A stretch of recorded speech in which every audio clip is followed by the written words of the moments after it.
Hello বন্ধুরা, brand new ভিডিওতে আপনাদেরকে স্বাগতম। আর মাত্র একদিন আর মাত্র একদিন কিসের কথা বলছি বুঝতে পারছেন নিশ্চয়ই। তুফান তুফান 150 থেকে 166 সিনেমা হল দখল করেছে বাংলাদেশে। এর চেয়ে বড় খবর আর কিছু হতে পারে না। 166টি সিনেমা। শাকিব খানের সর্বশেষ কোন সিনেমাটি 166টি সিনেমা হল দখল করেছে বলতে পারবেন? পারবেন না। সর্বশেষ রাজকুমার সবচেয়ে বেশি সিনেমা হল পেয়েছিল 127টি। আর অগ্রিম টিকিট বিক্রিতে শাকিব খানের তুফান জয় জয়কার। তুফান নিয়ে নানা রকমের ষড়যন্ত্র হলো, কত রকমের ষড়যন্ত্র আর ষড়যন্ত্র। সমস্ত ষড়যন্ত্র নস্যাৎ হয়ে গেল, সমস্ত ষড়যন্ত্র ধ্বংস করে দিল তুফানে। তুফানের ট্রেইলার আসতে পারে আজকে। আর তুফান অগ্রিম বুকিং মানি যেটি টেবিল কালেকশন, সেটি সমস্ত রেকর্ড তছনছ করে দিয়েছে। হ্যাঁ, তুফানই তো করবে, তুফান ছাড়া কে করবে তছনছ? সেটি ঠিকঠাক মেগাস্টার শাকিব খান। শাকিব খান সমস্ত শাকিব হেটার্সদের মুখে ছাই পড়েছে। শোনা যাচ্ছে সর্বোচ্চ টেবিল কালেকশন হয়েছে 16 কোটি, যদিও 16 কোটি না হোক 10 কোটি ধরেন হয়েছে। 10 কোটি হলে এই সিনেমা তৈরি করতে কত খরচ হয়েছে? 10 কোটি টাকা, এরকমই শোনা যাচ্ছে। 8 থেকে 10 কোটি সেটি উঠে গেছে শুধু বাংলাদেশের টেবিল কালেকশন থেকে, বাংলাদেশের সিনেমা হলের টেবিল কালেকশন থেকে।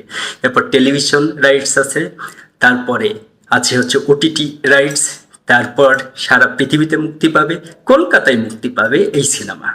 তারপর কি ঘটবে সেটি হচ্ছে এখন বড় কথা।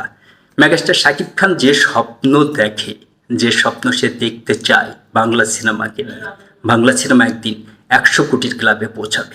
এটি 100 কোটির ক্লাবে পৌঁছাবে কিনা জানি না, তবে যা মনে হচ্ছে 50 কোটি পার হতে পারে, অবশ্যই পার হবে সেটি মনে হচ্ছে। আমি গতকাল গিয়েছিলাম শ্যামলী সিনেমা হলে। সেখানে দেখলাম তুফানের পোস্টারে 6 লাভ হয়ে গেছে পুরো সিনেমা হলে। রাজকুমার চলছে আর তুফানের পোস্টারে শ্যামলীর ভিতর বাহির সমস্ত জায়গায় পোস্টার বোর্ড লেগে গেছে, সমস্ত জায়গায়। দেখেই মনটা ভালো হয়ে গেল। পরে সেখানকার টিকিট কাউন্টারে যে সেলসম্যান ছিল তার সঙ্গে কথা বলতে চাইলাম। সে ক্যামেরাতে কথা বলতে চাইলো না, কিন্তু বলল তুফানের টিকিট নিয়ে নাকি দর্শকের দারুণ আগ্রহ এবং 3 দিনের অগ্রিম টিকিট বিক্রি হয়েছে, তবে পুরো বিক্রি হয় নাই। বলছে যে সে যেটা বলল তার নাম বাঁধন সেলসম্যান, শ্যামলী। আপনারা যারা শ্যামলী জানেন যে দারুণ একটি সিনেমা হল আছে সেখানে। সেই সিনেমা হলে অগ্রিম টিকিট অনেক বিক্রি হয়ে গেছে, তবে পুরোটা এখনও শেষ হয়নি। বলছে যে এখন সবাই তো গরু নিয়ে ব্যস্ত আছে, ঈদের কেনাকাটা নিয়ে ব্যস্ত আছে, যেহেতু গরু কুরবানি দেবে সেটি নিয়ে ব্যস্ত আছে। তবে তার মধ্যেই সাকিবের দর্শকেরা ভুল করছে না, তারা কিন্তু ঈদের দিনে প্রায় টিকিট শেষ হয়ে গেছে তাই বললো। গতকালের রিপোর্ট এটি, গতকাল গিয়েছিলাম সেটির, তার সঙ্গে কথা বলে যেটি জানতে পেরেছি সেটি আপনাদেরকে জানালাম। তার মানে সাকিবময়। তাহলে এবার হতে চলেছে শাকিব খানের তুফানময়, সেই জন্যেই আমরা অপেক্ষা করছি।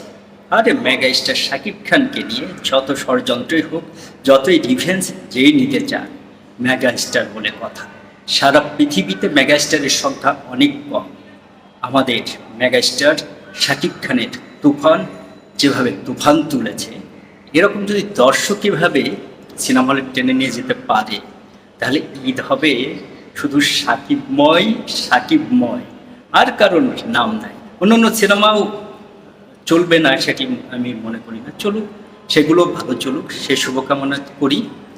যারা আর একদিনের অপেক্ষা করবেন, আগামী পরশু দিন সেদিন থেকেই শুরু হবে হলে তুফান, সিনেমা হলে তুফান হবে।